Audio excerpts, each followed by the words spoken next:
before being a teenager, when I was in primary school, me and my family were living in a really bad neighborhood. And of course, all the teachers had the expectation that I wouldn't make it in school, that I wouldn't make it in life, except for one teacher, this particular teacher, who decided to help me and to believe in me.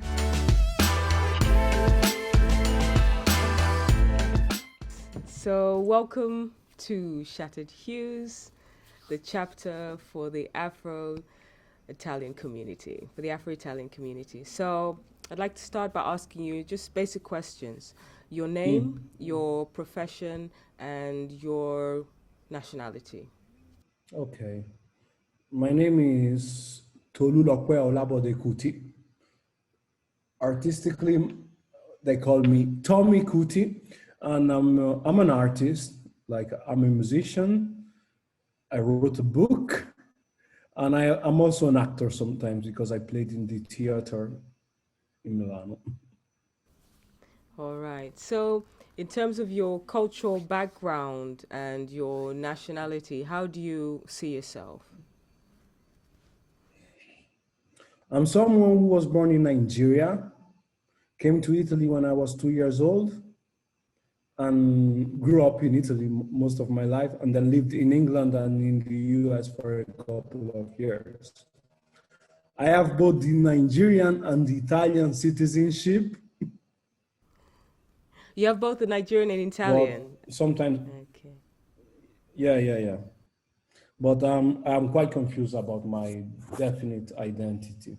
Sometimes I think the idea of defining someone's identity through your passport or through your, I don't know, your ethnic background is just so limited. So yeah, I prefer to just say the whole story.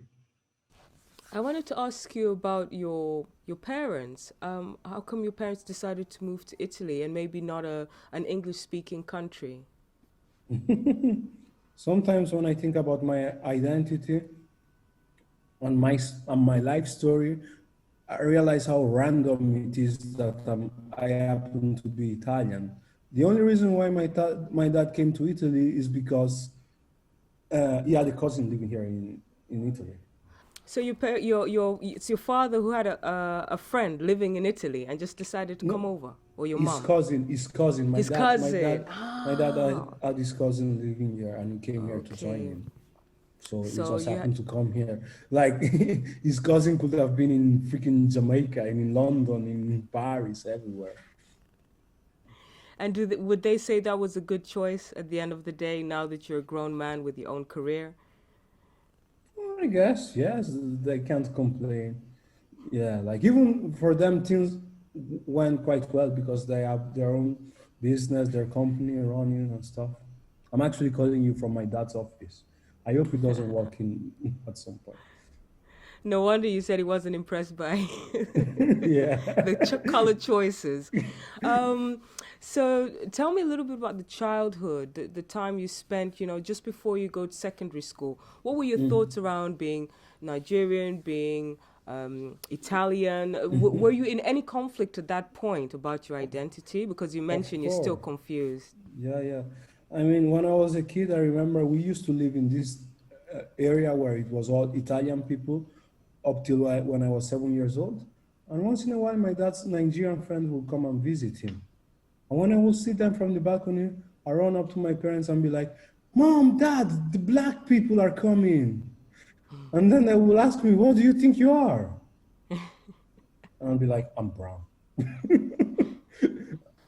So, Tommy, I wanted to ask you a little bit about, we're talking about the teenage, the early years, school. You mentioned an awkward moment where you met, you looking at somebody else who's black and mentioning that they're black because you didn't quite identify those words with yourself. So, that was the first time somebody just told you, "You're black, man. You are a black Yeah, dude." exactly. How old were you? Maybe 6 years old. To be 6. honest, the first time I discovered I was black, no, there is another funny story from my childhood. I remember the first time I went to school in primary school, like some white kids came to me and were looking at me weird, but they didn't say anything. They just looked at me weird. The next day I went to school, and those white kids came back and they started saying the N-word. Hey, hello, nigger. Oh, And I was like, no, you are negro. In Italian, you say negro. You are a negro. They're like, no, you are a negro. And I came back to home to my mom and I'm like, Mom, at school they call me negro. She's like, you call them pig, man. But what does negro mean? You don't need to know. You just call them pig.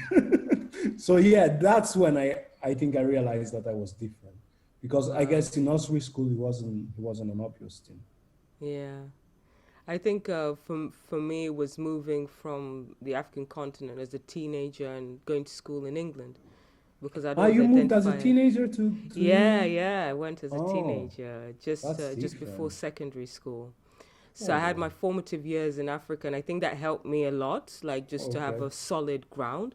But then, of okay. course, that suddenly was up for grabs, or suddenly was challenged when I was in a new environment as somebody. I'm total minority, Yeah. I and don't know then it why was I like, had this prejudice, but I thought you were like some kind of second or third generation British oh. born black girl. I think it's the British programming, that the accent. I think I caught it bad, but but yes, I think it makes a difference when you have a few years in Africa, even if it's 3 4 years. But Hmm. it's still a challenge to Yeah, find yeah, your way.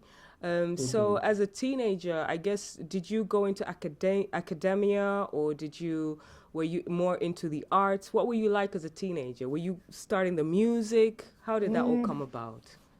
I was just confused. I think I was confused with, no, I mean, I went to, in Italian, in Italy, they divide schools into like liceo.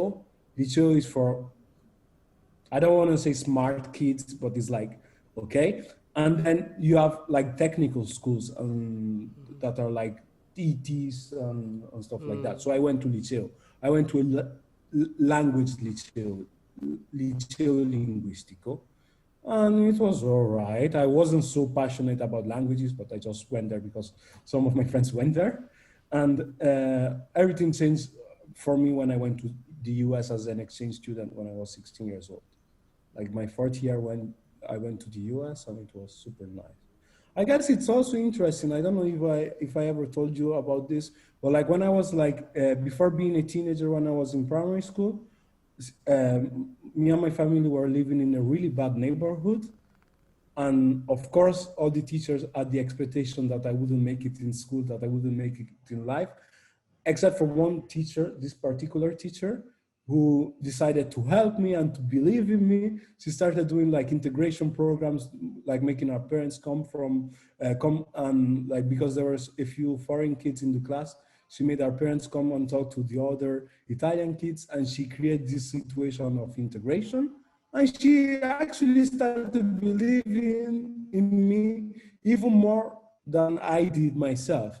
So she actually prompted me to be better at school and to be good. So I remember that in my neighborhood, I was among the good students at school because the teacher used to believe in me. Like even I met her a few years ago, and she told me she was blatantly lying. But back then, she would make me think that I was a genius. But when she made me think that, I actually started acting like one and being better and being interested in studying and shit like that. But she was lying. Please like and subscribe. Shout at Hues Films.